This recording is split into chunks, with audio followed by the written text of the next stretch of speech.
Hi everyone, and welcome to the third in the series of the LSN's Ask the Expert videos. I'm Anita Wallace, Chair of the Lymphedema Support Network, and I'm delighted today to introduce you to the LSN's nurse advisor, Denise Hardy, who runs a very busy practice in Kendal, and she's very, very experienced. So I'm delighted that she's agreed to come on with us, and we'll get going on the questions.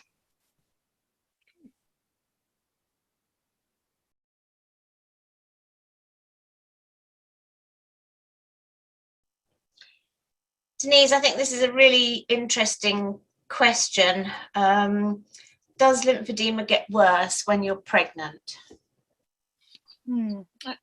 Again, it comes up a lot, doesn't it, in our patients, and we have got in our resources an advice sheet for people or ladies who go on to get pregnant. And I think the thing to remember is that most of us who have a baby tend to get swelling, and as a result, if you've got lymphedema, the swelling potentially can get worse as the baby gets bigger and your tummy gets bigger. So yes, it can, but equally I have met many ladies with lymphedema who've had babies who haven't had any further problems at all.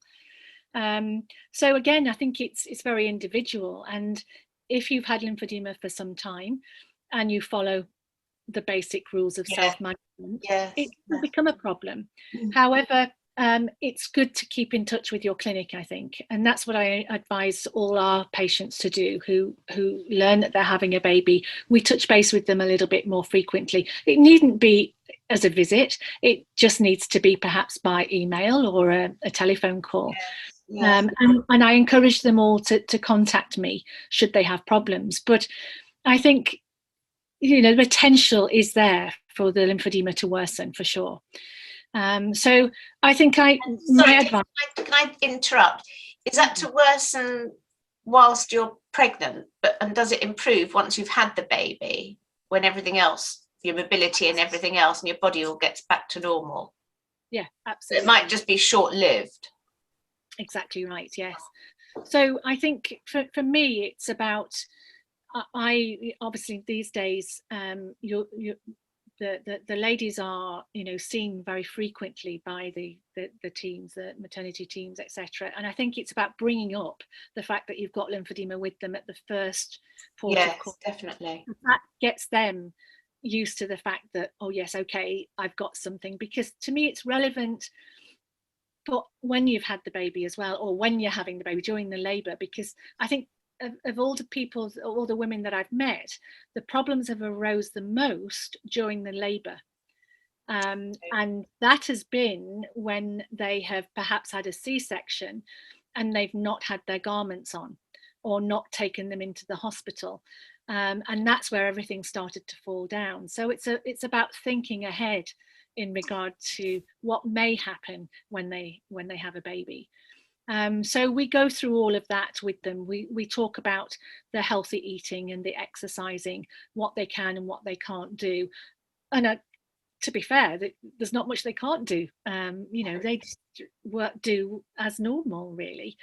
Skincare becomes more important. Their garments we can adjust and adapt as the pregnancy goes on, and of course sometimes they need their bump supporting as well, and we get maternity compression type to cope with that.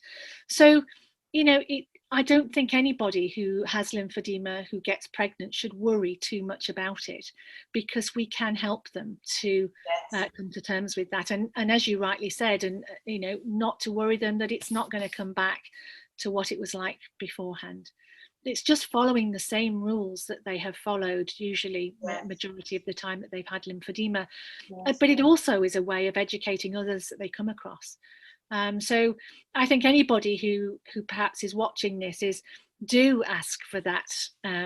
It's not a fact sheet, is it, Anita? It's one of the A4 information sheets that we've got on file, and I think it's just a really useful guide for our ladies to look at and to read, and it helps them to think about what to do when they actually go into hospital, what to take with them into hospital, should they go into hospital. Yes.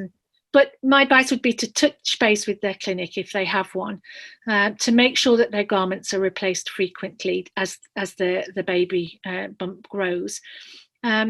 And just to try and not worry about it too much, because they will just take it in their stride then if it happens. But in my experience, not many of the ladies have had a problem. Apart from, as I say, when they've gone into hospital, they've forgotten their compression garments, they've perhaps had an infusion, and they've had a lot more fluid raging around their bodies, and that's when they get an influx of fluid in their bodies, and their leg increases. So if we can manage it at that point, if we can preempt all of those problems, then they can overcome them quite easily. Lovely. So, yeah. I'm sure that'll be very reassuring to lots of prospective young mums, and enjoy your bundle of fun at the end of it. Yeah, exactly.